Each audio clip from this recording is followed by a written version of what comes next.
Berco, ¿por dónde arrancamos? ¿Por Galperino o por donde vos quieras? Bueno, quiero dedicarles una palabrita a los industriales que esta semana me parece protagonizó su dirigencia un papelón histórico, ¿no? Una de esas cosas que uno recuerda mucho tiempo después, como, no sé, ¿qué estaba haciendo la CGT cuando aprobaron la reforma laboral? Bueno, ¿qué estaba haciendo la UIA cuando cerraban masivamente las industrias, ya no las chicas, como vienen cerrando hasta ahora, sino las grandes?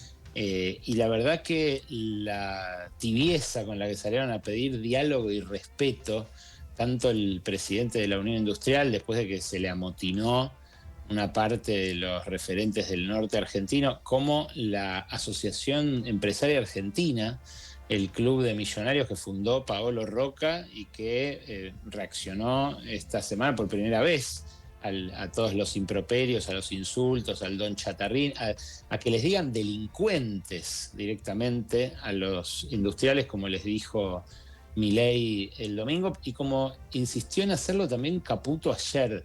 Yo no sé si viste el momento en el cual Caputo ayer en Mendoza se burla de la industria argentina. Dice, bueno, no sé si alguien acá piensa que Argentina es una potencia Sí, a industrial. ver, es el audio número 7. Escuchémoslo porque está bueno que lo escuche que lo escuche la gente también. El audio número 7, ayer Caputo hablando en un foro empresario en Mendoza, donde había petroleros muy felices, empresarios del sector del vino mucho menos felices. Ahí está, escuchá. Ahora vamos, si quieren, al famoso debate de modelo industrial versus aperturista. ¿Modelo qué? Industrial. O sea, ¿de qué modelo industrial estamos hablando?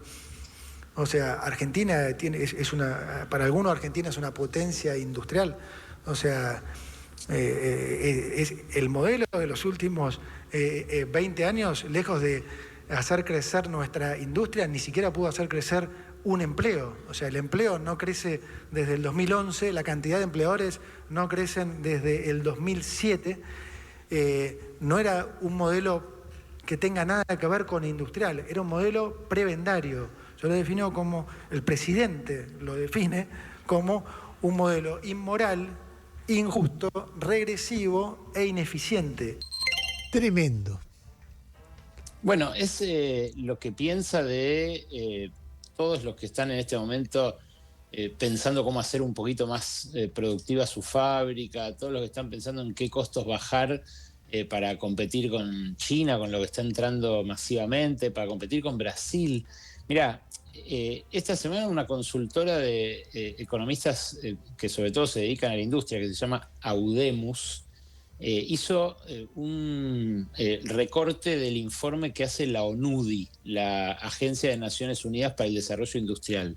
Y Argentina, de la muestra que hace la ONUDI de más de 80 países, está con la peor performance después de Hungría. La Hungría de Víctor Orbán es el único país cuya industria cayó en los últimos 2 años más que la Argentina. Y está la lista ahí, la tenemos para compartirla con todos, porque es impresionante el contexto manufacturero mundial de estos 2 años no fue especialmente boyante, pero la verdad que varias economías industriales avanzadas cayeron, pero no cayeron tanto como Argentina. El contraste con la región es impresionante porque todos crecen menos nosotros. Brasil es el caso más contrastante porque tiene una expansión del 3,5%. Y después Chile crece 5,2%, Perú 6,5%, Uruguay 3,7%, Colombia y México empatan, Argentina cae 7,8%, 7,9%. Es una O sea que barbaridad. además es impactante para quienes no lo están viendo en YouTube y están escuchando por radio, porque ves, no sé, algo así como 100 y pico de países, una lista larga, larga, larga, y Argentina subcampeón. O sea, se ve la barrita verde arriba, pero es una cantidad enorme de países, ¿no? Es muy difícil lograr algo tan destructivo. Sí, claro, los que más crecen, fíjate los que están en la tabla creciendo 20 y pico por ciento, 20, 15%, son los polos manufactureros del mundo, ¿no? Son Vietnam, Taiwán, China, Singapur, es a donde está migrando el polo gravitacional del capitalismo mundial, y en particular de la industria, porque también esta idea de Caputo de que la industria ya fue, es una idea que la mayoría de los países no tienen, están muy a contramano del mundo. Y lo que consiguió Argentina a lo largo de su historia, con el aporte de gobiernos, mirá, de todos los colores, de gestiones militares, peronistas, radicales, cada una que pensó, bueno, ¿cómo hacemos para producir esto en el país, esto que no se produce? Y por supuesto de consumidores que también, pagaron parte de ese costo, pagando por ahí algo más caro de lo que pagaban los países que netamente importaban, como Chile o como Uruguay. Pero claro, eso es lo que hizo de Argentina justamente una anomalía en la región y un competidor en muchas cosas de Estados Unidos mismo, que a veces no nos la creemos lo suficiente como para verla, pero que efectivamente pasa. Yo conocí un chabón que hacía los capuchoncitos para poner los explosivos que van a ir 2 kilómetros para abajo en un caño de alta presión en los pozos petroleros para hacer la fractura hidráulica. Y ese chaboncito de Mendoza exportaba, tenía una oficina en Texas, porque le exportaba a los petroleros de Texas cuando empezaron a hacer fracking. Entonces no es que la industria argentina es chota, como dice Caputo. La industria argentina tiene un montón de logros tecnológicos, un montón de barreras que traspasó que otros países no traspasaron, y por eso indigna a mí, que hace 25 años que voy a la UIA, que la primera cobertura que hice fue ahí en Avenida de Mayo y Lima, mirando Niata contra el vidrio, qué hacían los empresarios. Indigna que no se puedan juntar, no sé, Madanes con Roca, pero también con Sigman, con Chernahovsky, con los Pérez con Punk, que no puedan siquiera conversar entre sí, porque no lo hacen, porque muchos viven en el exterior, sobre cómo afrontar una política tan deliberadamente antiindustrial, porque son tipos que han hecho, de vuelta, avances que distinguieron a sus empresas y que les permitieron exportar a todo el mundo. El caso de Pablo Roca mismo, que se fuma que le digan Don Chatarrín, porque sabe que tiene otros negocios, porque está migrando hacia lo energético, ya lo hablamos, hacia el negocio de la construcción, pero sacrifica a sus empleados de la rama fabril, que en definitiva, me decía un industrial cuando se armó todo este lío el martes en la UIA, si reelige Milei, queda la mitad de los empleados industriales, y eso es lo que está pasando ahora con las grandes. Más allá del contexto estanflacionario, la decisión que están tomando los que tenían espalda para aguantar los primeros 2 años, es una decisión pensando en que hay una posibilidad de que este modelo antiindustrial, antiproducción nacional, se sostenga en el tiempo y hasta reelija. Si reelige, ellos saben que va a quedar, me decían así, literalmente, la mitad del millón de empleados industriales que hay hoy en la Argentina, pero bueno, eso también parte de un supuesto que a mí a esta altura me parece aventurado, justamente por cómo está la economía, ¿no? ¿Sabes qué? Me impresiona el párrafo de Cavallo por lo sincero que es. Es decir, Cavallo dice, Caputo, varias veces hoy dije Cavallo, por lo sincero, porque es muy franco. El tipo dice, la industria es mi enemiga. Es decir, no está diciendo, porque uno puede agarrar y decir, nadie está hablando de que la Argentina sea, discute con, viste, cuando te arman el hombre de paja, discute con los que dicen que la Argentina es un modelo industrial pujante y exitoso. Nadie está diciendo eso. Está diciendo, la Argentina tiene industria. Y la industria no debería desaparecer, o habría que empezar una estrategia para ver cómo eso se transforma esto que tenemos en una industria competitiva en otro contexto. Entonces vos decís, bueno, tenemos un problema porque la industria no es competitiva, pero hagamos una transición así, asá. Depende del sector, hay sectores, hay tipos, no sé, yo pienso, por ejemplo, en la fábrica, creo que la Chailia se llamaba algo así, la fábrica de alfajores cordobeses, La Paila. 30 empleados, una empresa prestigiosa en Córdoba, la inundan de producto importado, le hacen caer de consumo, la empresa cierra. ¿Qué carajo tiene que ver con todo esto que está diciendo? El modelo industrial es una porquería, prebendario, inmoral, etcétera. Gente que labura. Y estoy hablando de algo muy elemental o relativamente elemental, como hacer alfajores, que debe tener su complejidad. Claro, Perdón, yo te di el caso contrario, que es el de Tazzaroli, el mendocino que hace una piecita de metal de alta presión para meter 2 kilómetros en la tierra, loco. Eso es también la industria argentina, claro. es de altísima complejidad. Y después la industria automotriz, hasta hace poco era un ejemplo el modelo Toyota, que había encontrado un nicho con la 4x4 para exportar a toda América Latina. ¿Por qué tenés que barrer con eso? Y de repente ves hoy que la producción de automotriz año contra año cayó 30% en la Argentina. En una guerra no cae 30%. Yo te aseguro, agarrás Ucrania, producción automotriz, ahora contra hace 3 años y no cayó 30%. En la Argentina sí. Entonces, pero además no puede cancherear Caputo porque en Brasil acaban de instalarse 2 automotrices chinas impresionantes. Brasil acaba de inaugurar la planta de bioetanol más importante del mundo. Una de las plantas chinas ya empezó a producir en Brasil y es uno de los problemas para la industria automotriz. Creo que vos decís que cayó 30% la producción acá. Y no se observa nada parecido a lo de Argentina, con condiciones que son parecidas, porque los 2 países comparten el Mercosur, porque enfrentan condiciones de competencia china parecidas, porque los 2, en todo caso, están en el mundo de Trump, de los aranceles altos. Las industrias incluso tienen cierto paralelo en su estructura. O sea, es toda de Milei, toda de Caputo, la que está el 8% de caída frente al 3,5% de crecimiento de Brasil.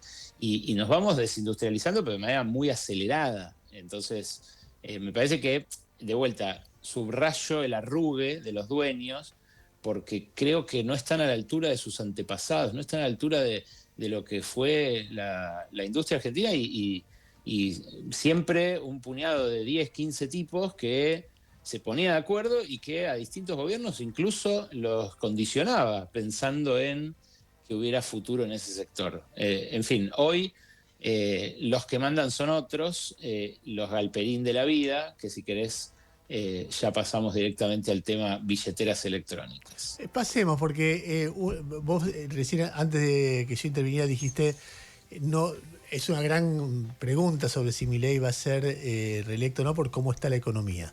Y uno de los elementos, hoy en la mañana, no sé si escuchaste, hicimos un recorrido bastante amplio que va desde la pizzería de la infancia de Noé, que cerró en Loma de Zamora, hasta los informes de los bancos norteamericanos, todos juntos diciendo Argentina está muy frágil.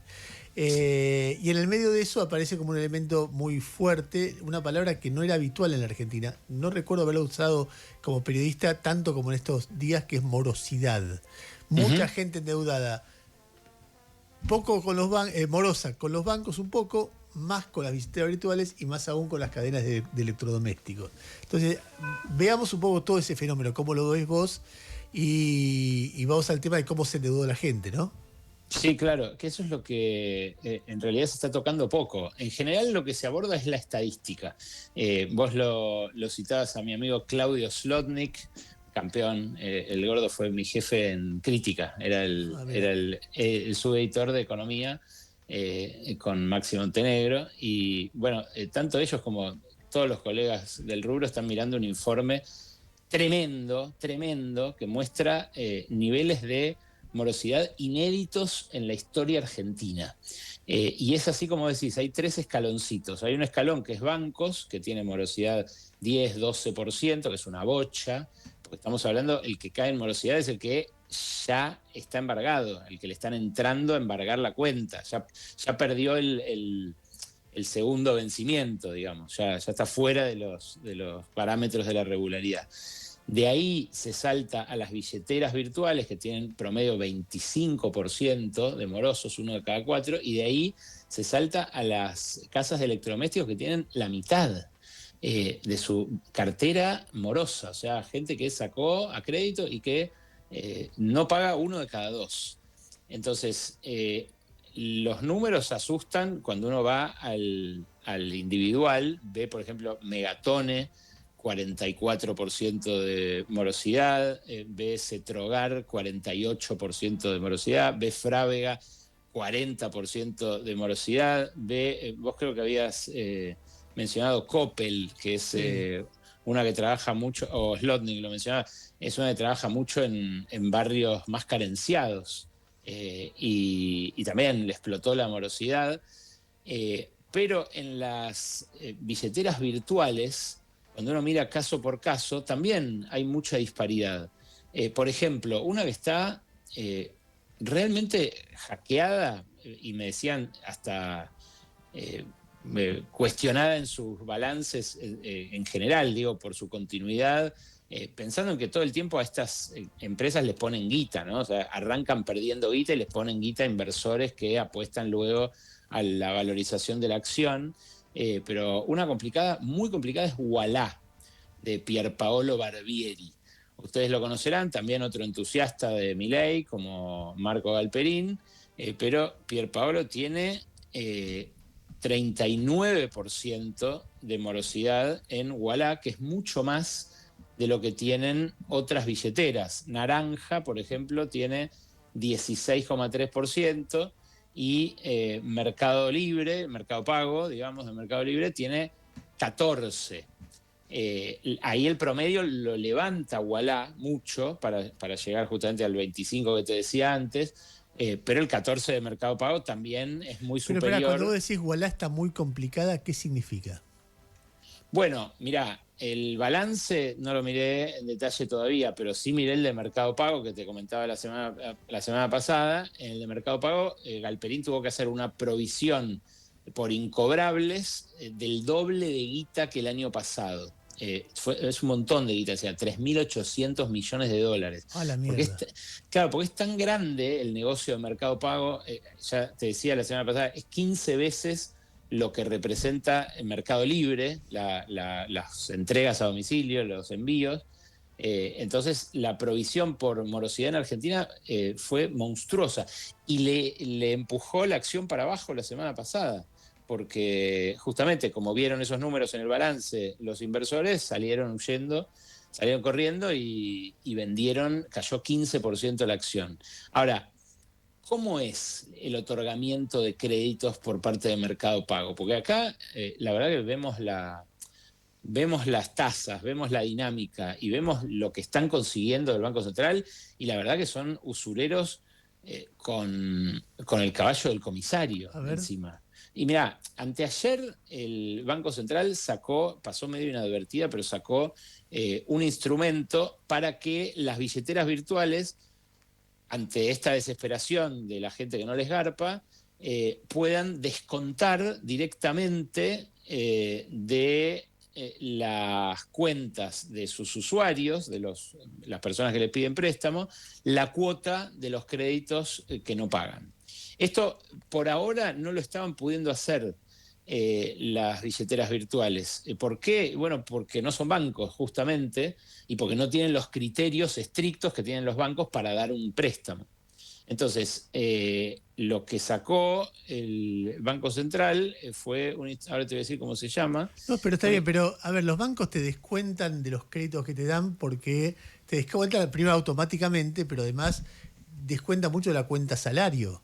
Si vos tenés una cuenta en Mercado Pago, digamos, imagino que hasta ahora para pagar el crédito tenías que apretar un botoncito que lo pague. Ahora, si vos tenés una cuenta, te descuentan directamente ahí.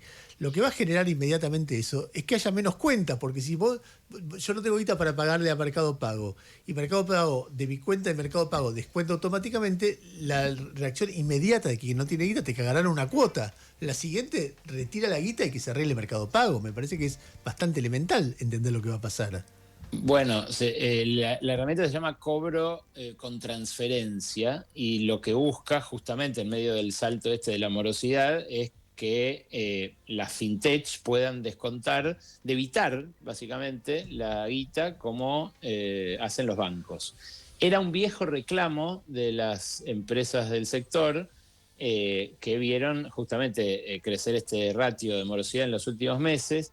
Y fue una especie de premio consuelo, porque ellos lo que querían era que en la reforma laboral incluyan la cláusula Galperín, que varios diputados la mencionaron, para que se puedan pagar los sueldos en billeteras virtuales. Como eso no salió, finalmente prosperó el lobby de los bancos, que lo que dijeron fue, si nos sacan esa guita, va a haber menos fondeo en el sistema y menos capacidad prestable para la gente que nos viene a pedir guita, que está dentro del sistema. Bueno, lo que consiguieron del Banco Central es que aprueben este cobro por transferencia, que sí, va a tener el efecto que decís vos.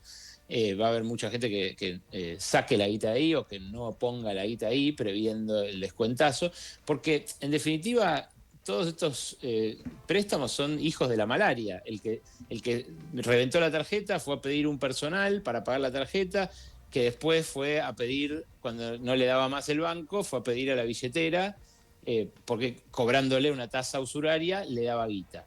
Ahora, vamos a la tasa usuraria. A ver. Porque la verdad que lo que hacen los fintech, los mercados de pago de la vida, es ajustar sus tasas al perfil de riesgo de manera mucho más brutal que los bancos. Entonces, esto termina penalizando a los sectores no bancarizados, a los sectores más vulnerables, que son los que terminan siempre en el usurero. Antes era el de la esquina, ahora es el del celular.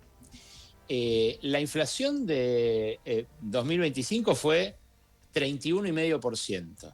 Yo fui a pedir 1.000.000 de pesos a mi cuenta de Mercado Pago y me salió eso que te va a mostrar Julián ahora. Sí, lo estoy viendo, pero no alcanzo a ver los números. Veo que pediste 1.000.000 de pesos. ¿Y? Bueno, ese 1.000.000 de pesos que pedí yo se iba a acreditar inmediatamente en mi cuenta y en 12 cuotas me iban a hacer pagar 1.640.000 pesos. ¿En cuánto tiempo? En un año. Un año. Sí, son 12 cuotas. Es un 12 interés cuotas de 64% anual. con interés de 80% de tasa nominal, más los gastos, que hacen una tasa efectiva del 116, y si le sumás seguros y todo lo demás, hacen un costo financiero total de 154%. Me estás jodiendo.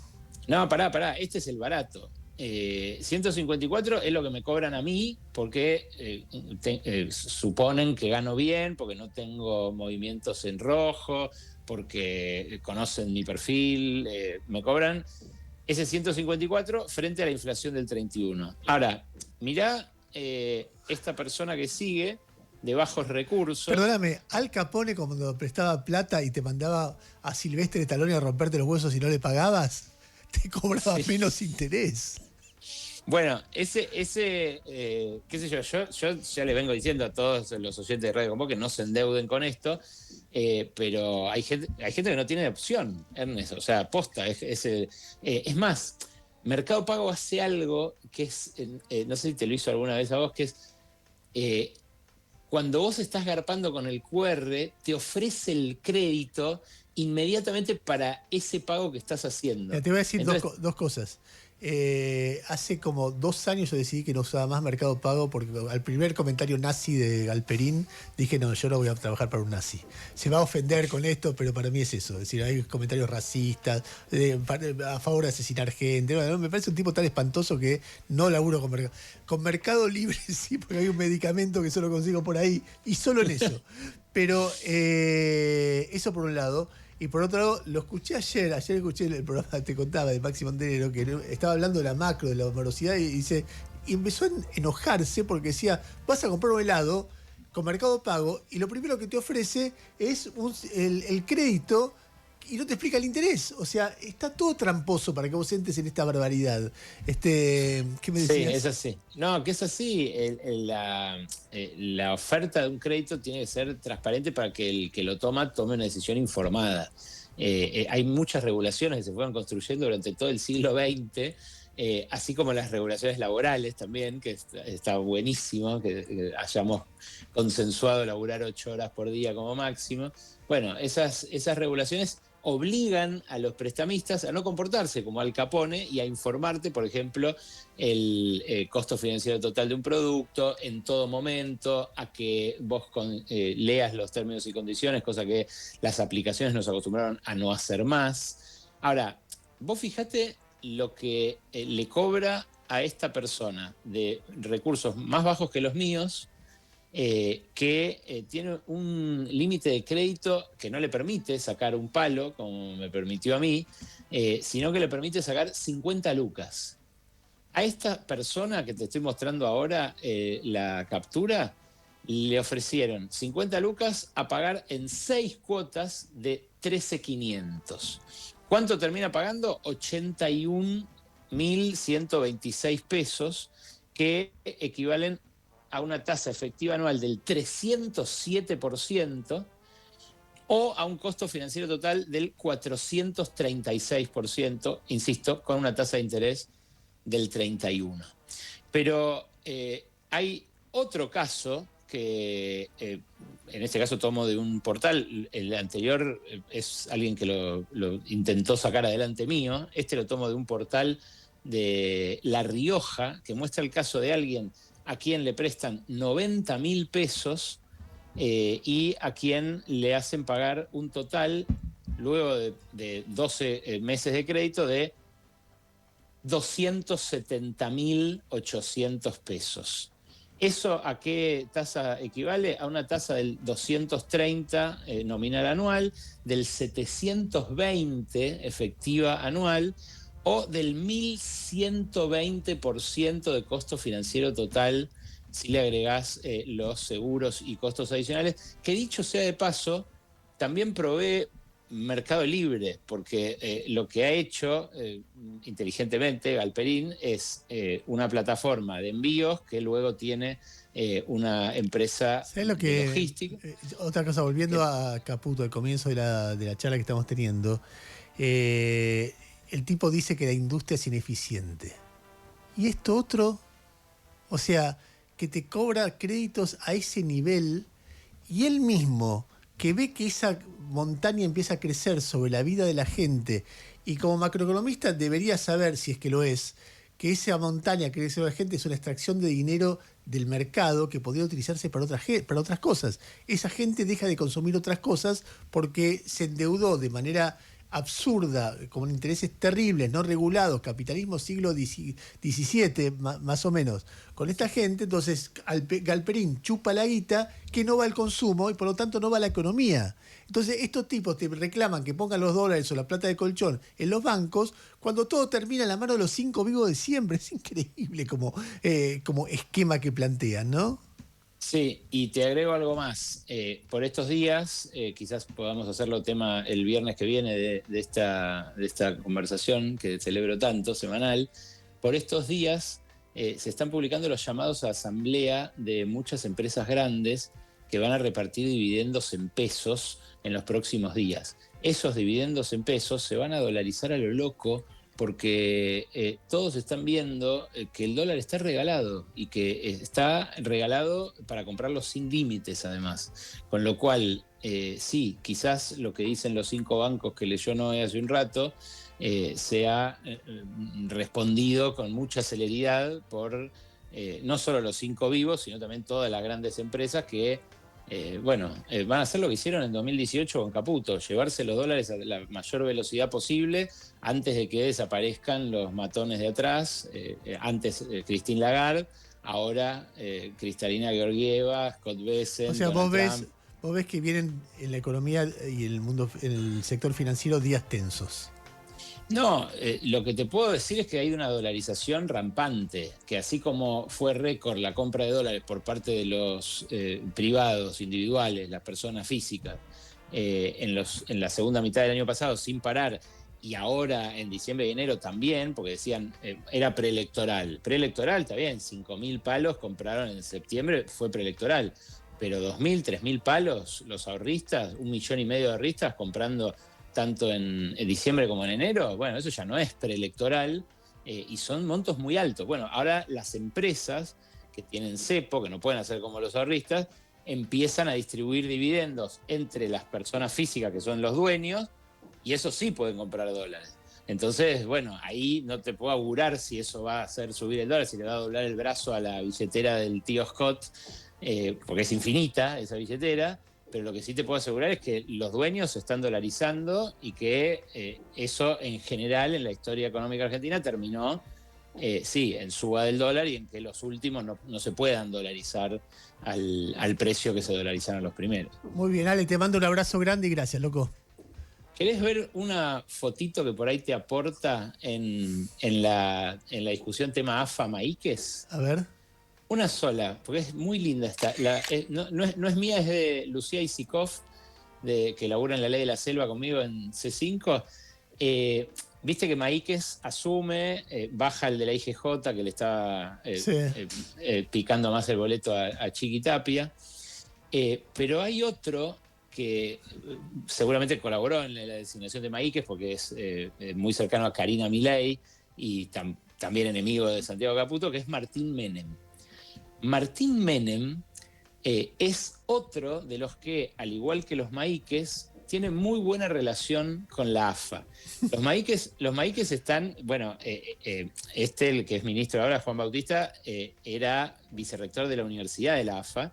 Su hermano Esteban, que creo que no fue al Lago Escondido, como él y como el papá, estaba como miembro del comité de disciplina de la AFA. Pero Martín Menem, que de él estoy hablando, tenía una línea dentro de su empresa de barritas de cereal, una línea de proteína que tiene el sellito de la AFA. Y esa es la foto que te quiero mostrar. A ver. Es una hermosura. Es el producto, un producto de estos que usan los fisicudos, no sé. Sí, como yo. Como Balma. Sí, yo no entreno como Wall, ¿viste? La gente dice entrenar. Entrenamos, amigo. ¿Qué querés? Sumate. Bueno, yo no, yo hago gimnasio. Yo hago gimnasio para sentirme bien. Pero los que entrenan usan estas cosas, estos chirimbolos. Y este que te estoy mostrando tiene el sellito de la AFA. Mirá. Gentech, la empresa de Martín Menem, tiene un convenio desde que la AFA tenía el escudito todavía con las dos estrellas, con la AFA del Chiqui Tapia, bueno. que también quizás explique las nuevas afinidades. Es que escúchame, ¿vos pensás que Carlos Menem hubiera tenido quilombo con el Chiqui Tapia? Hubiera arreglado en 2 minutos. O sea, Para nada, ningún obvio. problema. Y bueno, Claro. es lo que hay. Abrazo, buen fin de, Ale. Chau chicos, buen fin de